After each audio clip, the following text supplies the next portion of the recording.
Good evening. Good evening and welcome to the New York Film Festival. I'm Richard Pena, the chairman of the selection committee for the festival. Thank you. And on behalf of the Film Society, I'd like to welcome you. We decided that in the festival it'd be great to continue something that we actually started during the launch of the Eleanor Bunin Monroe Film Center, and that's a wonderful and ongoing series with our good friend Kevin Smith called Kevin Smith's Moviola. Those of you who were there in June got to see Kevin introduce a wonderful film, Valley Girls, by Martha Coolidge, and Martha Coolidge was there, and it was really a fantastic evening. So we thought it'd be great if we could include such a program in the festival, and here you are with another great favorite from the year, Buckaroo Banzai. So without further ado, please welcome Kevin Smith.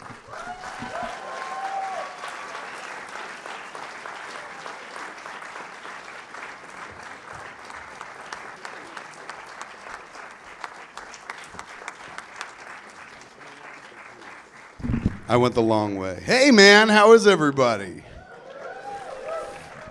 This is going to be fantastic. This is a big favorite room of mine. I've played here before. I was here last time, I think, was for Edgar when they did Hot Fuzz. I came out here and I said, I get to introduce, it was Edgar, Wright, Simon Pegg, and Nick. And I said, there's three dudes that I'm going to introduce are three of the 10 dicks in the world I would suck. And, you know, I felt good to do it at Lincoln Center. And, but in this very room. And then, but one of the first time that I ever did a thing here, it wasn't, I think, Stephen Holden. Like, we did a screening of something, and I sat down with Stephen Holden from the Times, and we did a chit-chat and shit, and then did a Q&A, and it went long. And they were like, you got to get out of the fucking room. And I was like, get out of here. We're all having a good time. They're like, move it over there. So we all left this room and went to that room, and we kept the Q&A going for another 2 hours. And then at one point, nobody had eaten, and they brought out some bread, and I multiplied it. So, no, it was fun. It was a really good screening. So I have warm memories of this room. Tonight, we're going to do a little show called Smoviola. It's a podcast where at the end of the screening, we're going to sit down and chit-chat with two folks who were involved, two world-class talents who we get to talk to about the making of this very movie. The idea of the series is these are flicks that I've always loved since I was a kid, very influential flicks for me, but first time I've ever seen a lot of them on the big screen. Last time was Valley Girl, which I'd never seen on the big screen. Tonight it's Buckaroo Banzai, which I've never seen on the big screen. So we get to watch it all together on the big screen tonight, and then chit-chat with two people behind. We get to talk to Buckaroo Banzai himself, and as well as Lord John Wharfen. The 14-year-old Kevin Smith has a boner this fucking hard. 41-year-old like this, but still, the spirit is willing. It's just that the flesh is weak. So it's going to be a fun time. We're going to talk to these two cats, but before we get to the screening and whatnot, and before I keep rambling on, I want to introduce you to one of them here who likes to say hi before we get going and talk to you real quick. An amazing talent, ladies and gentlemen, a man who's about to get his PhD, like very, very soon at the end of this year. Give it up for Buckaroo Banzai himself, Peter Weller.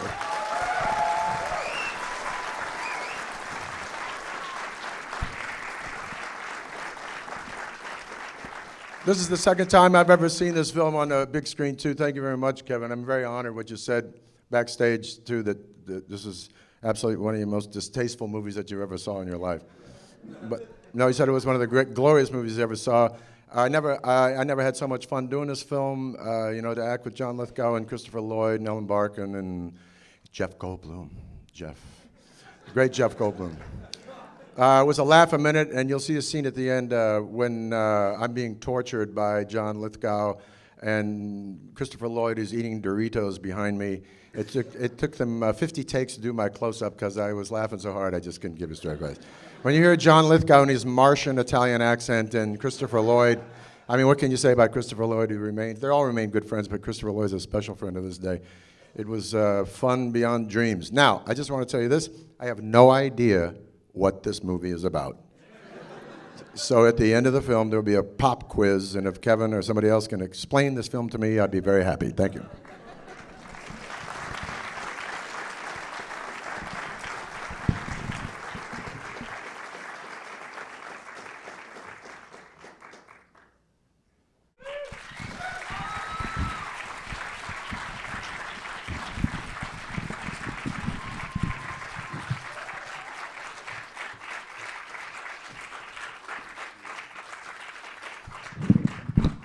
Right on. Okay, we good? Right on. Welcome to Smoothiola. I'm Kevin Smith. We're at the New York Film Festival, the 49th annual New York Film Festival here at the Films at Lincoln Center, Ford Film Society at Lincoln Center. This is the second time we've done it, and it's a real pleasure. And I don't even know where to begin, so I'm just going to go emotional with it. Bear with me if I start crying. 1984, I'm going to say it was. I was looking at the back of a Marvel comic book, and there was a poster for a movie I had never heard of. And most of the movies I'd heard of course, you know, were kind of spoon-fed to me through commercials and stuff like that, marketing campaigns that were very, very large. This movie just came out of nowhere, and it looked badass, and it didn't say anything except it said everything at once. It just looked different. So I was looking forward to this movie for a long time, kept trying to find out when it would come out. We didn't have the internet back then. We had like Fangoria and Starlog and the Encyclopedia Britannica. And they weren't talking about this movie yet. So it was tough to get information on it. And then eventually it just never showed up. I'd go to the Middletown movie theater every week. I'd be like, you guys getting this movie called Buckaroo Banzai? And they'd look at you strange. Never wound up showing up. One day I was at the Video Movie House in Atlantic Highlands, and there was a poster, the same poster that was at the back on of the comic book, hanging up on the wall for Buckaroo Banzai. And I ran to the counter. I was like, when the fuck is this movie coming out? I was 14, so I probably didn't say fuck yet. I said, when is this movie coming out? And they were like, well, clearly it says, I guess it was December. I forget what the date was. And I was like, first off, can I have this poster? And they're like, no, we just put it up. I was like, can I put my name down on a list to get this poster when you guys are done with it? And they're like, okay. I said, is there a list for the movie? And they're like, there will be now, I guess. I said, put me right at the top. He's like, I get it. And I would come into the Video Movie House and ask constantly. The month of December never had a date, so I'd come. I think it was December it came out. I would come in, whatever that month was, for every fucking day and just be like, hey, man, is it in yet? No. Is it in yet? No. Finally, they gave me a call, and I took it home. Now, expectation is high for a movie like that. You know, I waited for it. I, at this point, had the poster. When I came to get the video, they also gave me the poster. They were so fucking sweet there. Had it up on my wall, went and sat down to watch it. You've just watched this movie. Most of you have probably seen it. Maybe some of you haven't. There are many weird, wonderful movies that we've all seen by this point in our lives. 1984, I'm 14 years old. This is the most weird and wonderful thing I've ever seen. It is a movie that defies every possible genre and convention of the genre that it pretends to dance with. This movie is so fucking individual. It just sweeps you off your feet. I was just taken away. It's a movie that does not conform to any traditional storytelling that you're used to from years of watching movies. It doesn't give a shit whether you know what's going on or not, you know?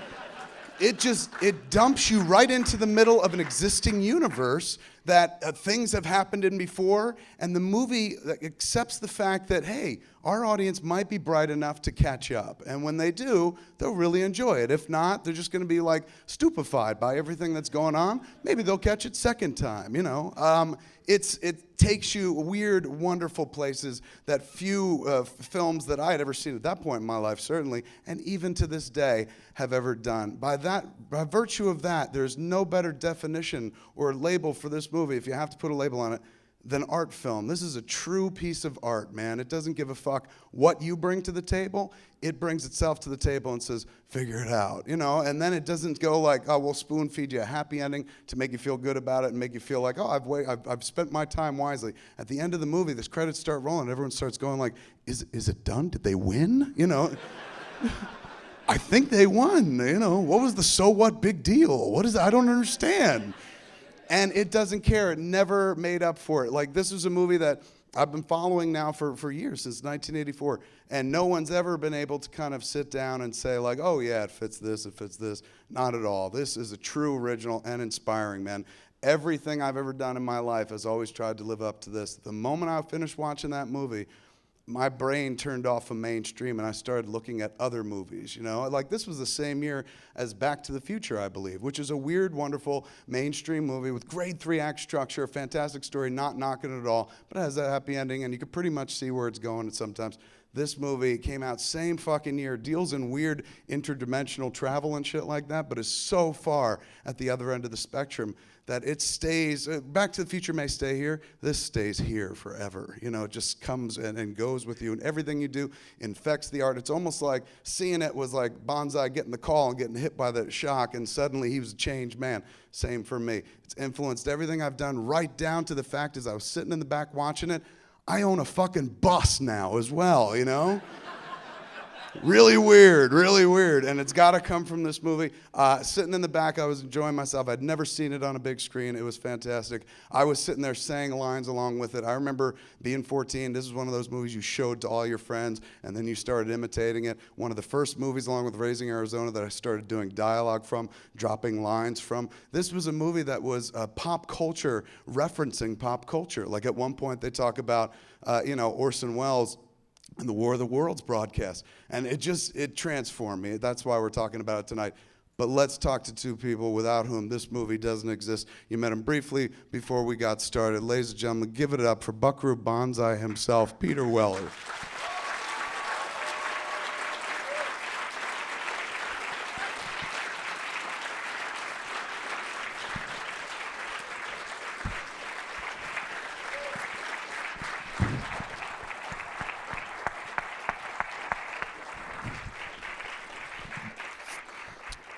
And right now, I was standing in the back watching the credits, wiping sweat off, getting ready to come down, and somebody said, Kevin, and I looked over, and I almost had a fucking heart attack because it was Roberta Muldoon from The World According to Garp, but we all know him much, much better as Lord John Worfen. Give it up for John Lithgow.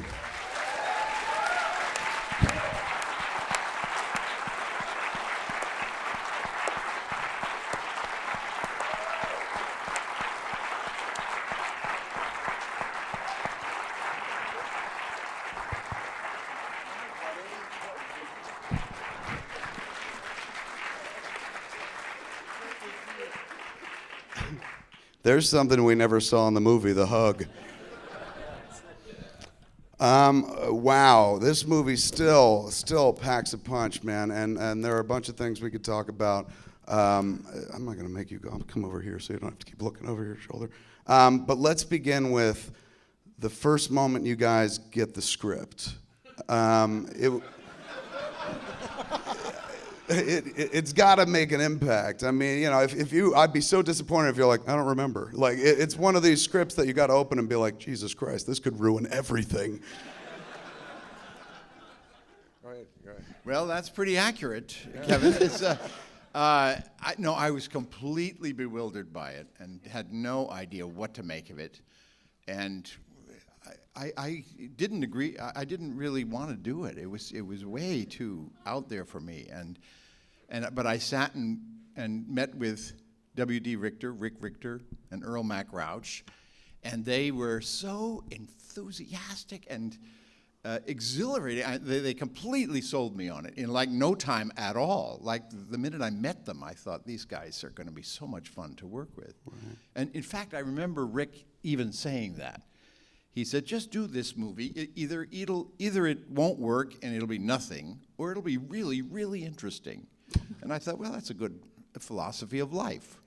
And I signed on and immediately started loving it as we gradually put it together. And did they go after you? They were thinking specifically about you, I think I'd read somewhere from the jump. Yeah.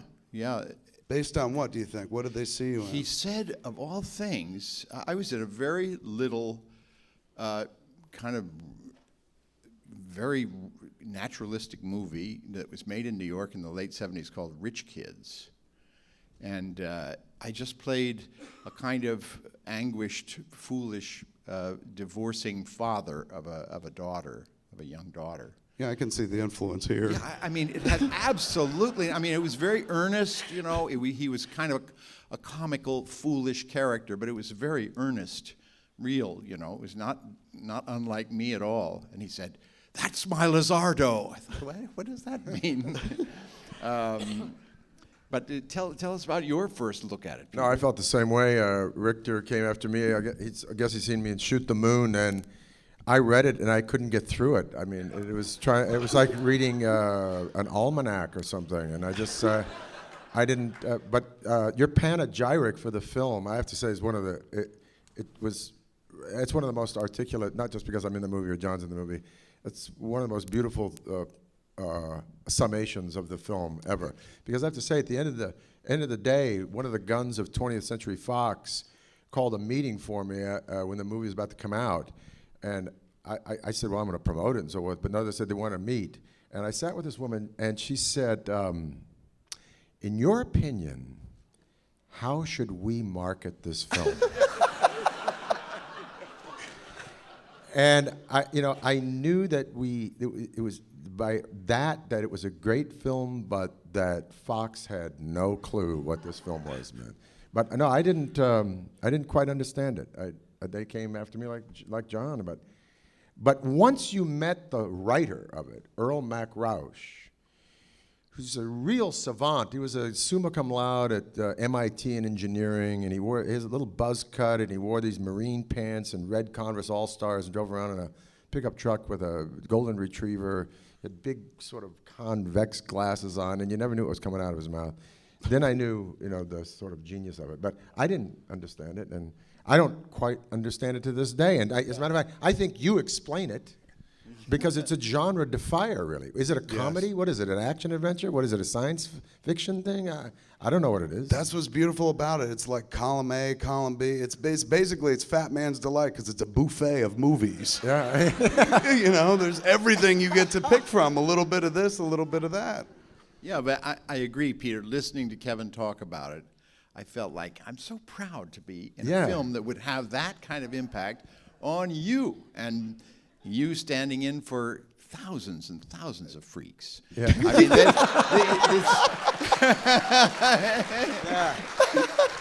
I mean, I wish I had a nickel for how many times I've been asked to say, "Laugh while you can, monkey boy."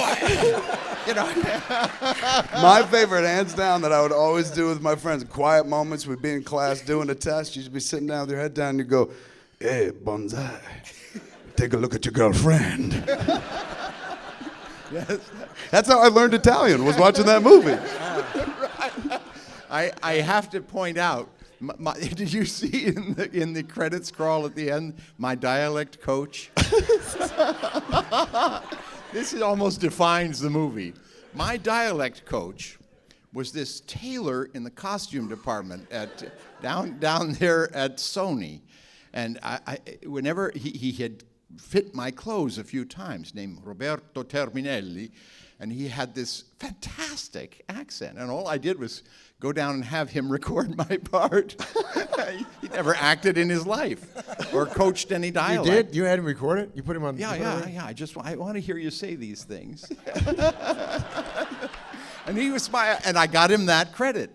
That was my doing. I got a screen credit. This is news to me, because I live in Italy, and I now I didn't then, but I speak fluent Italian, and whenever I sort of I get the latest DVD in the mail and so forth, and I look at that, and it's always curious to me, like, who gave Lithgow this fantastic accent? And I'm wondering who this Roberto guy is. Roberto And I've never heard of him again. I've never heard of him ever coaching anyone or, in the realm of filmmaking. And now I find out he's the friggin' costumer in the basement. It was the high point of his career. He's the dude that gave you your tie, man. He put that tie on Buckaroo Banzai, and he gave Worfen an accent, or Lizardo rather an accent. Do you get approached by Italian people who are like, "Fuck you"?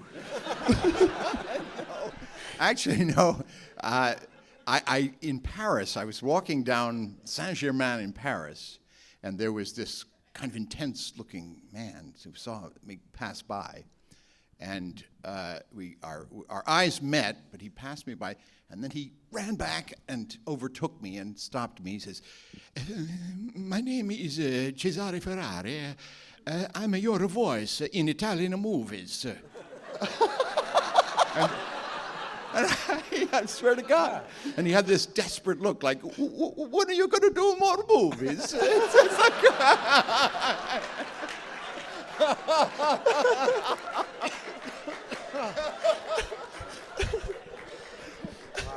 It's amazing to think that he dubbed he dubbed Buckaroo Banzai. Maybe he did it in a really bad American know, accent. He dubbed it into English. The writer. How do you pronounce the writer's name? I've never known how to say it. I've said Earl Mac Rauch. Earl Mac Rauch. And what did you guys call him? Earl Mac Rauch? Mac. Mac, actually, yeah. This, I've read a lot about him on the internet as much as I could find and whatnot. This was a dude who was working on several different scripts for several different Buckaroo Banzai. First it was Buckaroo Bandy, and then I think it was, what's his name, W.D. Richter, what did you guys call him? Rick. He was the one that suggested call it Buckaroo Banzai, and then it kind of, they started building a Western theme around it. He wrote, according to what I read, several different screenplays, started a bunch and wouldn't finish any of them, would start and then let it just stop. And he kept expanding a universe that nobody knew about, which I always loved. Like when I remember seeing this movie on video and going out and searching for the novelization because I saw it listed somewhere, and the novel that I guess he had written himself was so dense and so packed and filled in so many questions that anybody that loved the movie might not have like known about, and also whetted your appetite for shit like Hanoi Jan is coming next, the guy that killed Peggy and stuff like that. And then it never fucking came. But it was. I remember being entranced by the story because it doesn't go any place you want it to. It won't conform at all. Was he around? Was the writer around on set the whole time? Yeah. And going back to that lunch, when they persuaded me to do it, they were full of all these other stories. They had clearly created this extremely complicated backstory and things that were going to happen. My impression, I don't know whether I'm right or not, but I think they were Dartmouth roommates or something. I remember reading that as well. And that they used to just kind of riff on Buckaroo Banzai stories. The story that I read online was one of them. W.D. had read a book that Earl McRouch had written, and he liked it, and he saw he was from Dartmouth, and he reached out to him. He was like, "Hey man, I'm from Dartmouth too." And Dartmouth or Dartmouth? Dartmouth. Yeah. Sorry, I'm the guy before who was like Lithgow. Lithgow. So he reached out to him. They became friends, and then they started talking about screenwriting, and they started talking about the creation of this character, and it went on for years. Yeah. Until I guess W.D. had taken off or gotten a career in the business, and then he said, "Come on out," and they started working on this slowly. Well, I think he wrote New York, New York. Yeah. The screenplay to that. Earl or Rick? Earl, yeah. He was really a mind like a trap, man. He was a genius head. I had a couple of lunches with him, and he was around. But he had engineering stuff, and he had done an entire tour of the Bible Belt tent revivals for 2 summers and was taking notes on writing a comedy about Bible Belt tent revivals. It's just astounding guy. And he was also unediting. You had to be very careful diplomatically. The powers that be had to be careful about where he was because he would say anything to anyone. And this company was owned essentially or financed by the Hunt brothers at the time before they tried to corner the silver market. And they made Mr. Mom, War Games, and this film. And they'd send all of their finance buddies, World Bank guys, around the set. And they always said, be on the lookout for Earl because you don't know what's going to come out of his mouth, man. And so they were afraid of him. Keep him away from the money people. Yeah. Especially after they saw the movie, I'm sure they're like, "Get us the writer fast." Well, he's actually a hick from East Texas. I mean, he's a small town outside of Pecos, Texas. Is where he's from. It's weird. It's like the movie is a snapshot of inside the dude's head, but not the entire thing, just a little section. Yeah. And you get the distinct impression that a few more snapshots would make everything clear, but you only get this quick view, and then you're quickly out again. And it just leaves you wanting more because of it. Did you have to jump through hoops to play the lead, or they went right to you? No, I was considering doing another film, and for less money, but another studio film, and they did essentially with John. They sat me down several times and said, "Well, look, guys, I don't get this film, man. Can you tell me what it is?" And they just said, "Well, pick a conglomeration of who you think is extraordinary in the world, and that's what it's about." So essentially, I sort of modeled this guy after Jacques Cousteau and Adam Ant. And And that's, was my blueprint for doing Buckaroo Banzai.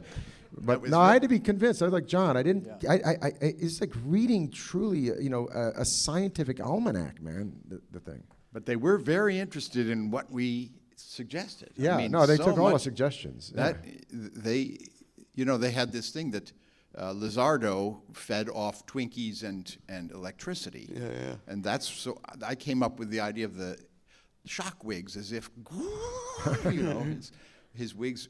And we talked about his metabolism having gotten fucked up since the 1930s, when Right. his body was inhabited, when the Italian, I sort of mixed Enrico Fermi and Mussolini, and with a fucked up metabolism, so that I had to wear two of everything because I was cold all the time. And then, of course, we shot Yo-Yo-Dine in East Los Angeles in August, and I was just like.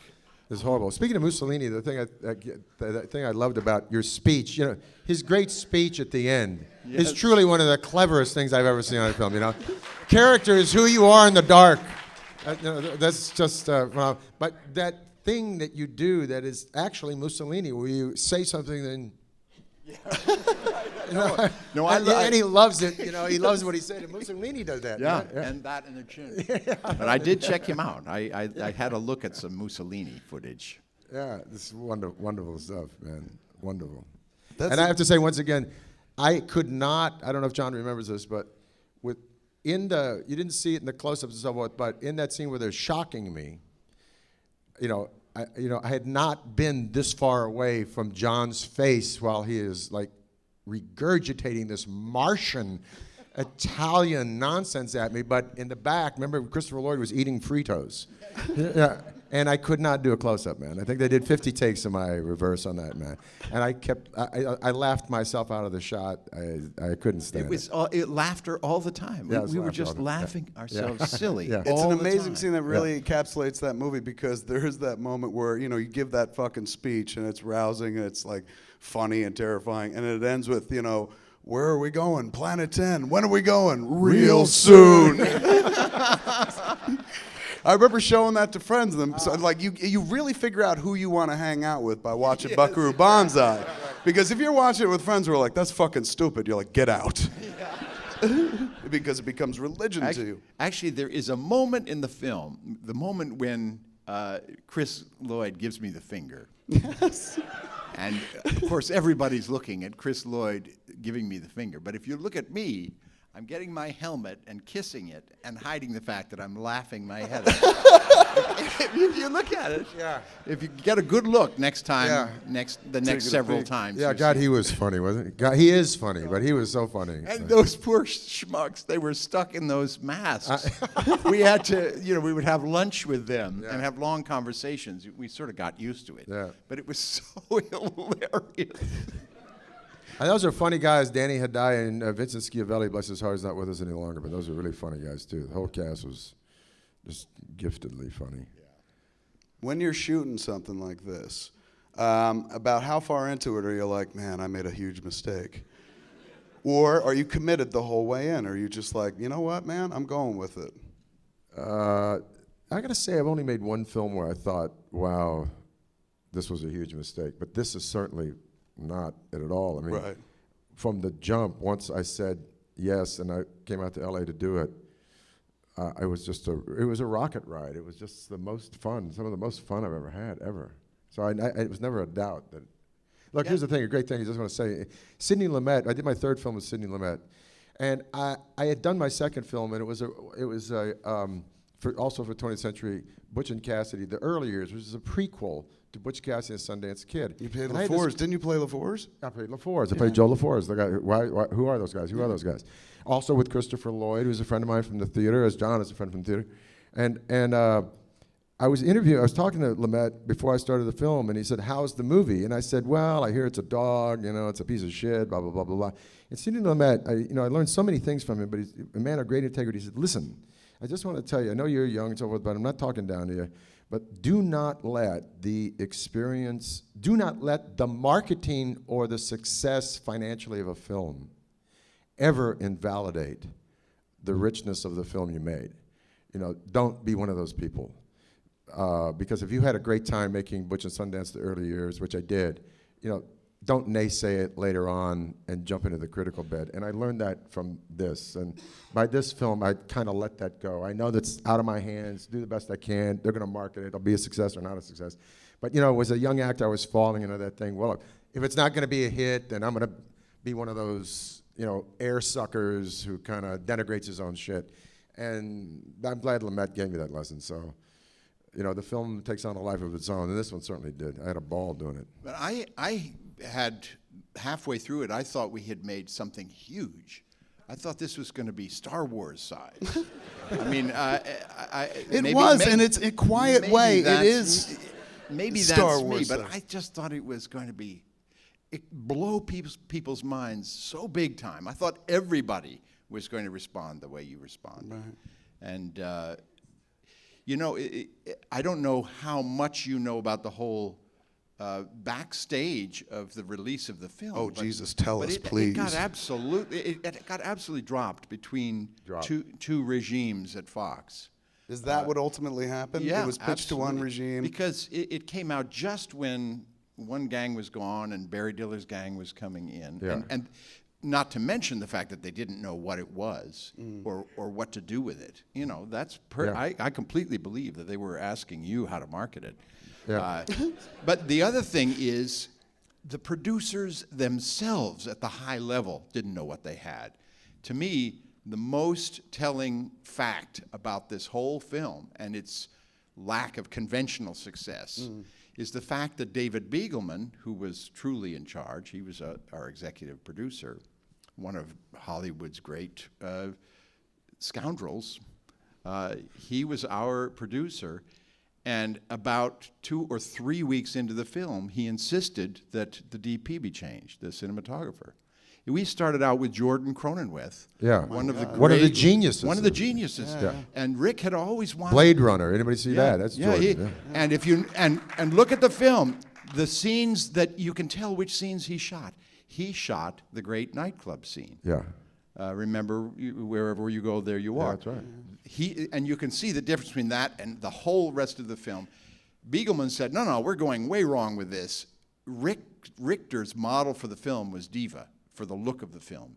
He wanted it to have that gorgeous, suffused with color, lots of dust in the air, you know, that incredible lighting that Cronenweth was so brilliant at. And Cronenweth said, no, Begelman said, no, we want it to look more like Raiders of the Lost Ark.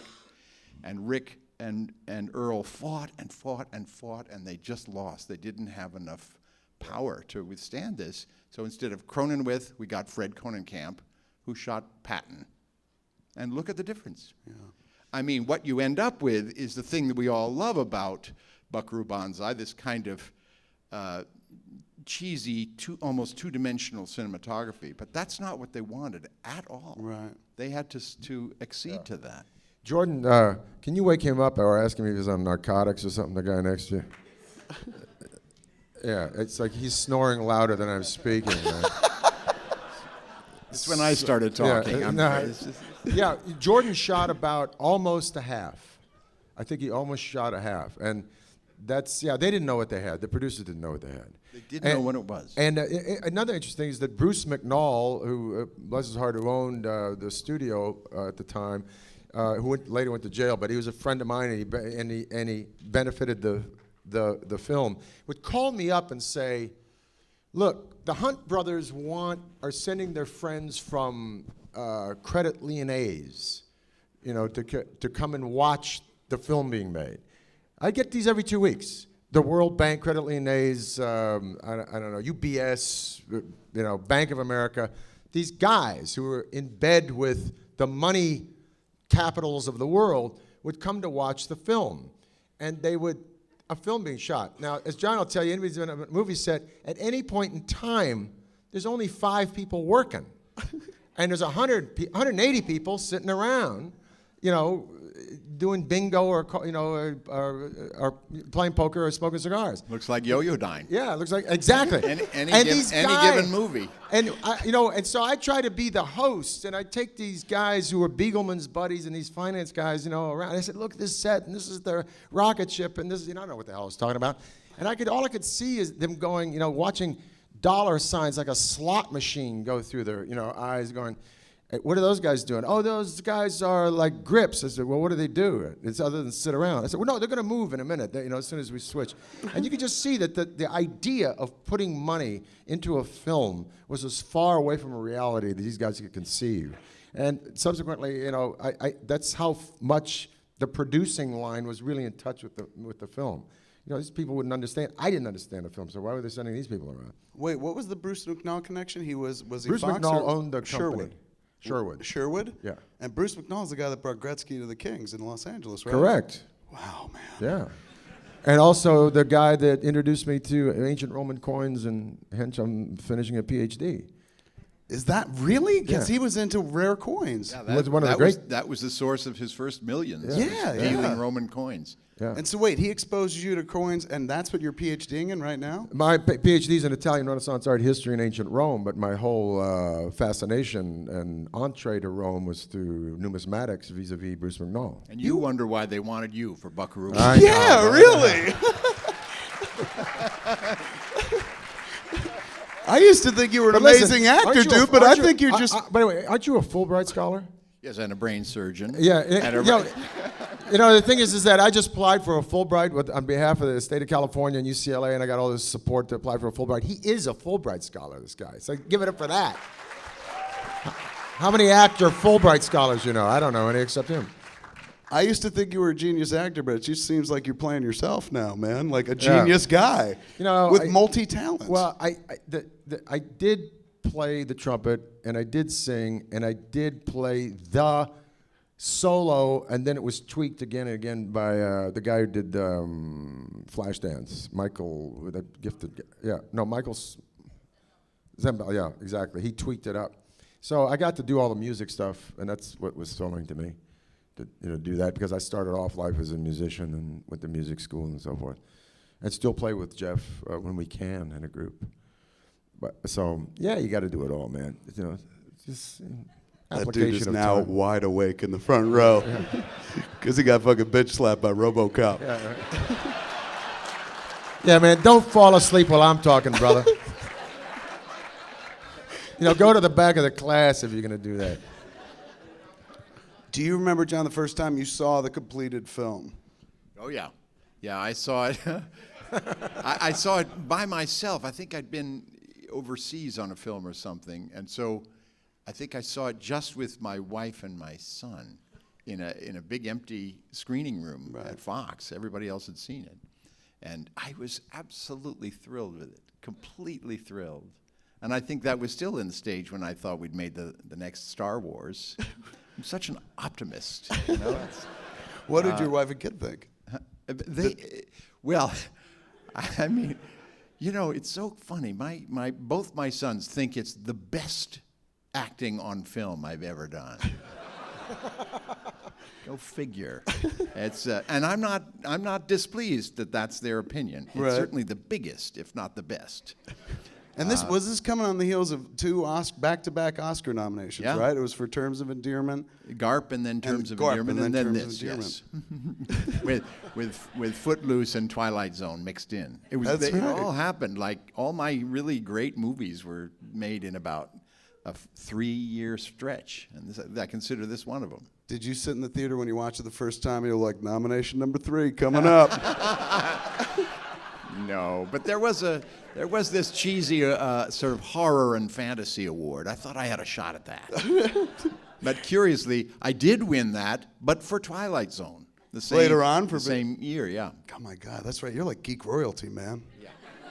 Thank you. And both of you, and both the Dexter people now as well. Dexter, Dexter. people. Yeah. Dexter, man. Dexter Bads. Dexter Bads. Yeah. Yes. We live. Oh, man. We live. Yeah. That was a blast. Wasn't that something?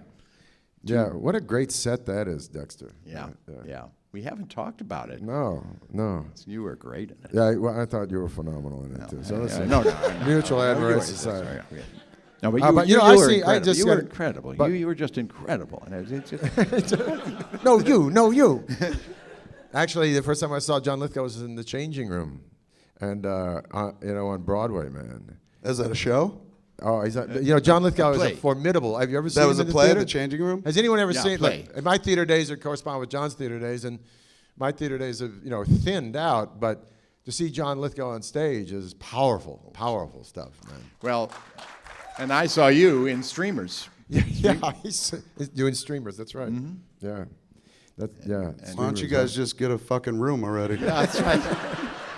Well, you brought up Dexter. That's true. Very, very true. All right, take me back to the moment when did they do a premiere for a movie like this? In a world where they're like, we don't know how to market it. They did a premiere for the movie here in New York that I went to, and on that night, a girl walked up and said, "Gee, I really liked your movie. Have you got another stick of that bubble gum you're chewing?" That's what she said. I really liked that movie, but have you got another stick of that bubble gum you're chewing? And it was Madonna. And that's the first time I ever met Madonna. I said, "Sure." And,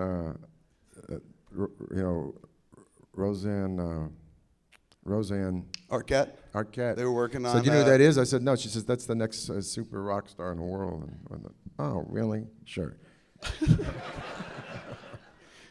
Did you like, well, I play a horn myself. Dun-dun-dun-dun-dun-dun. Yeah, I felt the same way as John. I thought I was absolutely in love with the movie. I was stunned by it, and at the same time, there was a voice in the back of my head says, "Is everybody going to get this?" So I reiterate what John said about you, Kevin, is that it's for the boy. It's a dense flick, and it's fun, and it's unique. But I do remember that there were certain people who did think it was a huge smash. It was completely packed in New York, Yeah. late into the night. Yeah. I was not in New York, but I got all. Yeah. People were saying, "My God, this film is huge." Yeah. People are crazy about this movie, and you sort of nursed hopes that it would spread and grow, and in a sense, it did. It just took a little longer. And it But took as a far as media- Hollywood was concerned, it was a flop. And, the boys really did intend to do a sequel. They really were thinking about that fabulous stroke of arrogance. Look for the next one. They meant that. They meant that. They had it they all did. planned. Hopefully with other producers. I mean, it was kind of poignant because they were such good-hearted guys, and they had such a clear vision and such passion for what they were doing. And those are the people you always want to work with. And they were overwhelmed by the things they had to negotiate. They were. I mean, now I hope they see, and I'm sure they do with time. They were right. They were just so far ahead of the fucking curve Yeah. that it took people like almost a decade, if not two, to kind of catch up to what they were doing. At what point does the movie then, like, it comes out, doesn't really do much, and goes away? When does it start re-entering your lives? How soon before you start hearing people go like, "Oh my God, man, I love Buckaroo Banzai"? For me, it has absolutely never stopped. It just- Yeah, Did there it begin never right was a away? pause. Yeah. There never was a pause. I mean, it wasn't a blockbuster, it wasn't a hit, and like John said, by commercial value, as a movie opens, it was a deadbeat, and it did get caught between Diller and Alan Ladd Jr., I think, but even Diller has talked about it as if it's like his film, and so, but I never heard anybody. There was never a lull, as far as people saying, "Wow." That's the interesting thing about it. By all accounts, the flattery that has been thrown my way since the movie, you'd think it was a huge hit. Because as many people talk about that as any movie I've ever done. And they're all, I'm greeted frequently by people who say, "Oh, I loved you in such and such." And it's been quite a variety of things. The coolest people, you know what they're going to say. Yeah, that's right. You absolutely Yeah. know. The that hipsters, man. The, Yeah. the hipsters, absolutely. Yeah, There's down no on question. Buckaroo. It's usually dudes eating Twinkies. Listen, should we field a couple of questions? Yeah, that's what's next, man. We're going to them next. All right, I leave it to you, man. You're in charge. Not at all. You're in charge, boss. I saw Yeah, what you a did. guy who drives a jet car through a mountain is not lacking in control freakitis. So. Let's open it up to you guys, man. Questions from the audience. I'm gonna hit you with a mic if that's cool. Unless is there a roaming one? If not, I could just do this. Hey.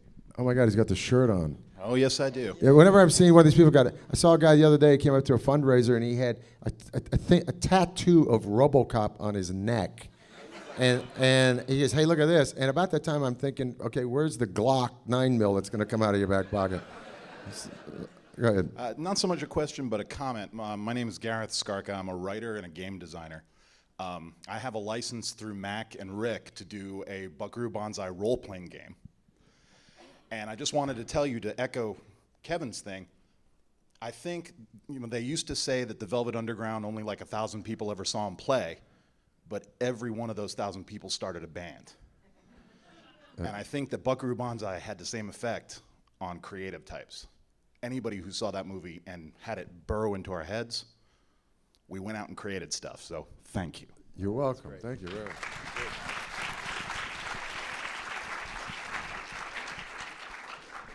There's one up there.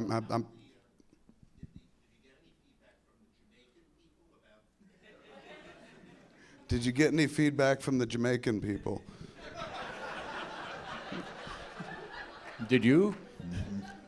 No? No, I got feedback from American blacks though that thought it was like so racially hip, right? That there's a metaphor in there. If you notice, the bad guys are redneck aliens. I mean, are you getting that at all? That they're like, The and they reds and literally the have blacks. red. And the blacks are the good ones. Yeah, and the blacks are the good guys. Yeah. But I would say no. That's, by the way, is Carl Lumley, who plays the good John Parker. Wonderful actor. Whatever happened to the sequel? Well, I'm waiting. Still. Go, No, Chris. we're all waiting. I was blasted in the 8th dimension. So, but the boys did want me to play Hanoi Shan. At least they told me that. Did they really? Yeah. Of course, I would have been in real trouble with the Vietnamese. It's all bound up in legalities. They try to do a TV series. They've always been talking about sequels, you know, and there's a legal hassle with it about who owns what with it. And I think that's what's really stopped it. That is so awesome that you were going to play Hanoi Jean. They told you would've been that? great. Yeah, That would have been they an were- awesome way to bring you back. Well, they wanted me to think about it. That's how, and I've been thinking about it ever since. Have you been looking for like a wardrobe guy that does Vietnamese or something? I would want to get Roberto Terminelli involved. Somebody else. Yeah, right up there. Go ahead. You can yell it out. Yeah, it's cool. Security. Oh, he doesn't have a 9mm, does he? Just sort of echoing what he had said about the movie and the impact that it has had and people who like it and creative types.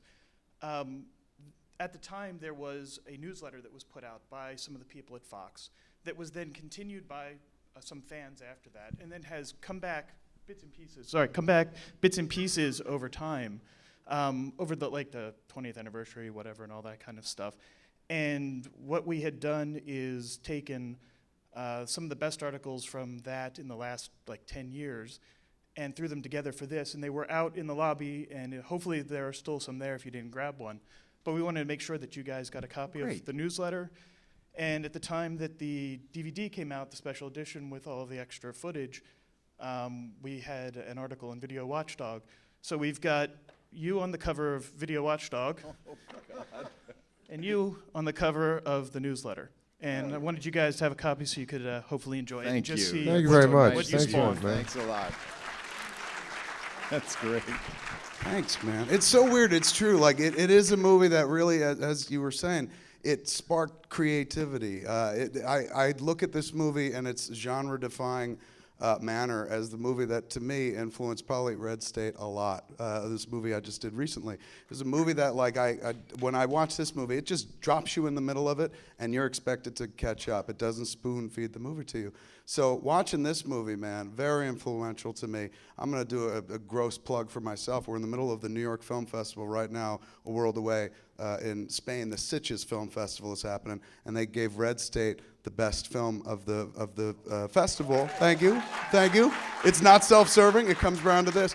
That shit don't happen unless I sit down as a 14-year-old and watch a movie that says, I don't give a shit, you'll catch up sooner or later.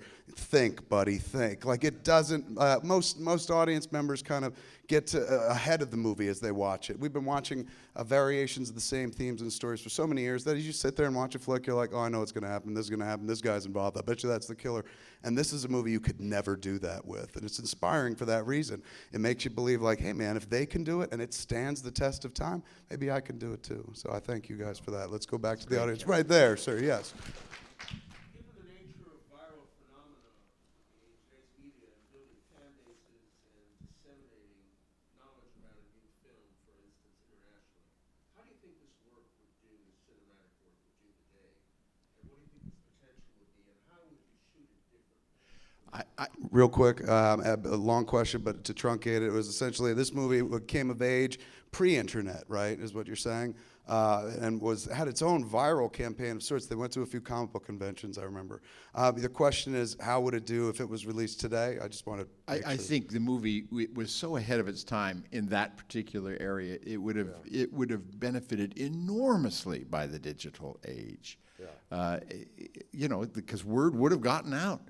You made that point in introducing the film.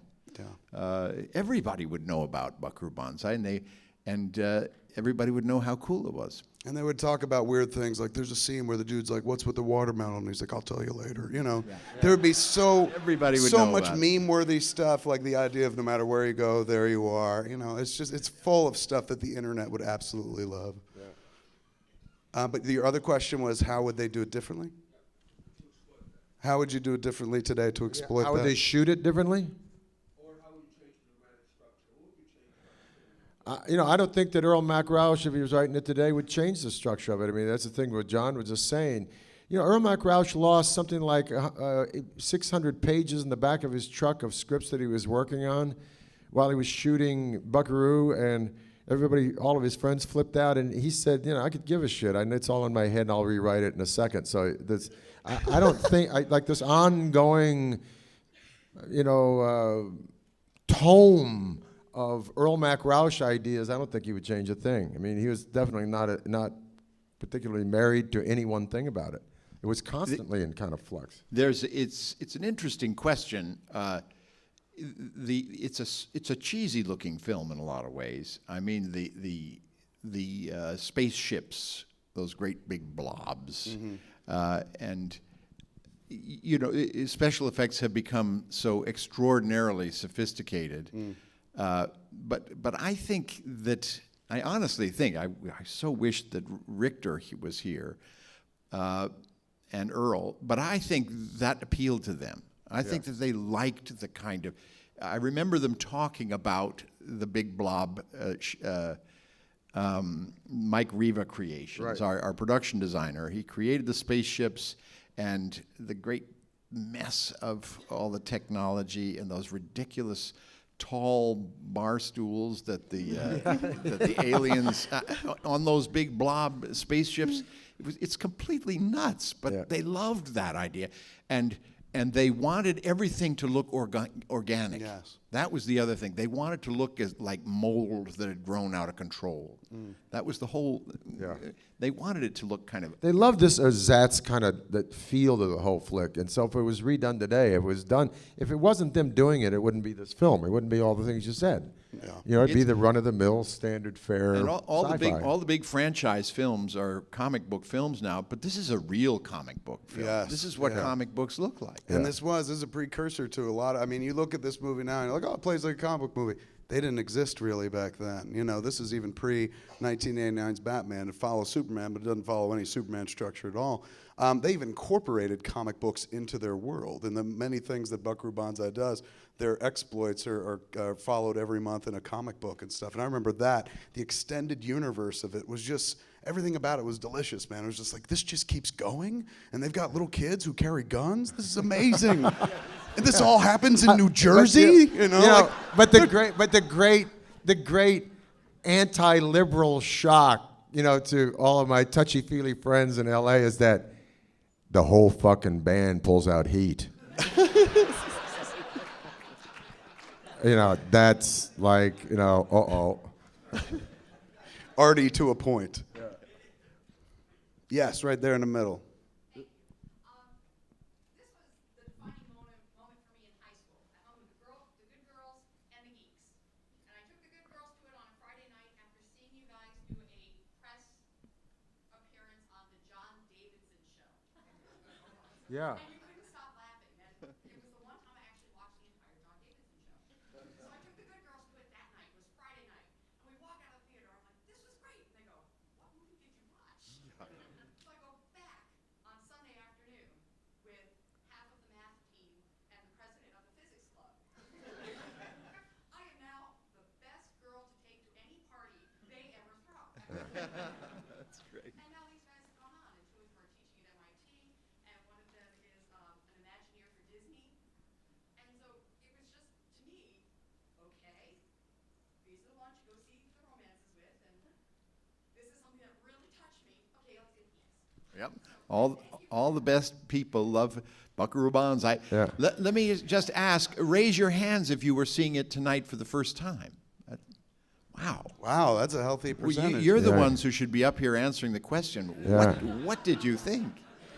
There's a girl right next to you. Yeah, go ahead. You've been raising your hand for the last millennium, so. Okay, you know how like they did the whole entire Star Trek crap where they brought back the old Spock?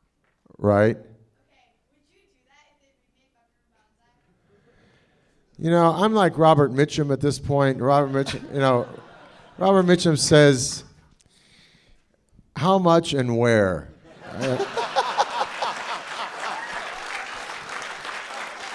So that's me, man. You know, I want the loot, and I want, I want the cash, and I want the vacation. That's You don't want to be in East Los Angeles in no, August. no, man. So maybe is the answer to that.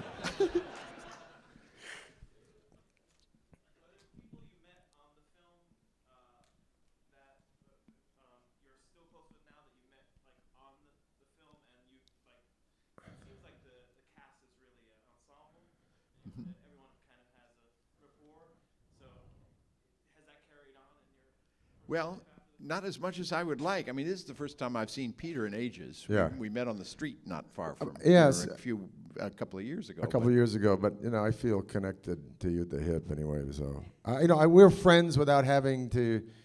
I just he's an inspiration because I was a coming actor. He's just like a year or two ahead of me on Broadway, and he was just inspiring me. So I feel it, John. The only other friend I do run into the Buckaroo Banzai people once in a while, but the guy who's like most close to me through that, and we were friends before from the theater, was Christopher Lloyd, and another great stage actor. I've ever seen him on the stage, man, But powerhouse. it's in the nature of things that it's a terrible thing that you make such friends and you can go a decade without seeing them. That's right. Goldblum has remained a very good And friend. of Goldblum mine. is a very good friend. Yeah, Yeah. Goldblum. And just about 3 weeks ago at Mozza Osteria in L.A., Where I eat every Friday night. up came Christopher Lloyd. That's the first time I'd seen him Wow. in like 20 years. Wow. And it was so great to see him again. But that's you could ask. I could tell you the same story about every movie I've ever been in and most plays. So it's a sad thing about our business that you do lose touch even with very, very good friends. So just a quick Christopher Lloyd. Christopher Lloyd looks like an axe murderer, but he's really a teddy bear posing as a curmudgeon, and he has a genius IQ. He comes from an extraordinarily wealthy blue blood family in Connecticut. He's contrary to everything you can imagine about him. But just as that quick anecdote, my closest with him is that I had to fire my PhD advisor a year ago because she resented me from the get-go because I'm of the movies. She never took me seriously, and I couldn't kind of win her over. So I finally had to ask somebody from UC Santa Barbara, an incredible scholar, to take over my advisorship. And long story short, I had to write him and get all the people I knew in scholarship to write him and so forth. And he finally agreed to take a meeting. And I was praying to God that he did not know that I was an actor. And I've had more than my 15 minutes of fame, that he would just look at my scholarship. And so he's a very nice guy, tennis player, athletic guy. And he's going through my list of scholarship at a little Italian restaurant in Montecito. And he said, this looks good, this is good. I realized, wow, he's got no clue. I'm not Peter Weller. Great. I'm just a PhD candidate. Wonderful. And all of a sudden, he lives in Montecito. Walking past the window is Lloyd. Who does Weller? You know that Lloyd voice? Weller! Bang, bang on the window. You know, he's not Mr. Subtlety, Chris, you know? And barges into the restaurant and just without even an introduction goes, Weller, hug, sits down, says, I'll have a coffee, you know. And just starts, he's oblivious to this professor who's the head of the University of California, Santa Barbara, named Robert Williams. And he says, we go way back, way back.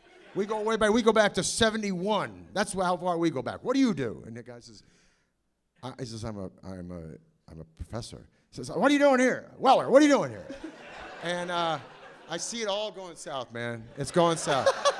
And this guy is looking at Lloyd, and he's really starstruck, but he's also overwhelmed by the barrage of energy coming out of the guy, you know? And he goes, you are Christopher Lloyd. Are you Christopher Lloyd, the actor? One of those, he said that in awe. He says, yeah, and that's Peter Weller, the actor. We're actors.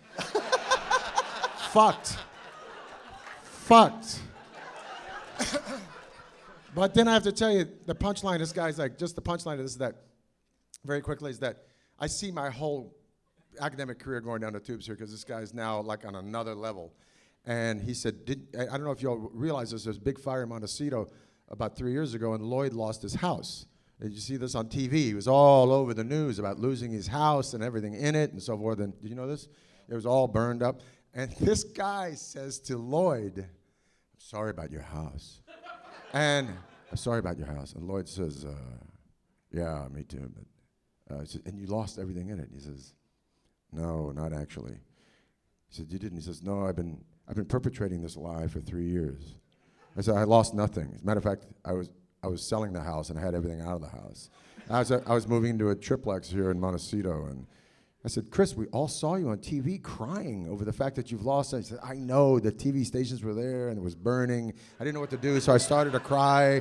I was going to sell it anyway. The insurance paid for it. I didn't lose anything. I just told the lie again in the elevator in my bank building 5 minutes ago. He said, I can't get out of this lie. Everybody keeps feeling sorry. I don't know how to go. No, I didn't. But you're the first people I've confessed to. I lost nothing. I lost nothing. And this guy is now laughing so hysterically. At the end of it, Lloyd leaves and he says, listen, you know, I'll take you on just for the entertainment value, man. So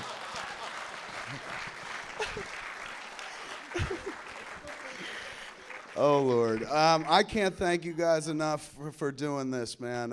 It's a movie that means a lot to all of us. Bold performances, committed performances. Thank you so much for your art. Ladies and gentlemen, Thanks, give it up Kevin. for Peter Weller, Thanks. John Lithgow. That's Movieola for this week. I'm Kevin Smith. Good night, everybody.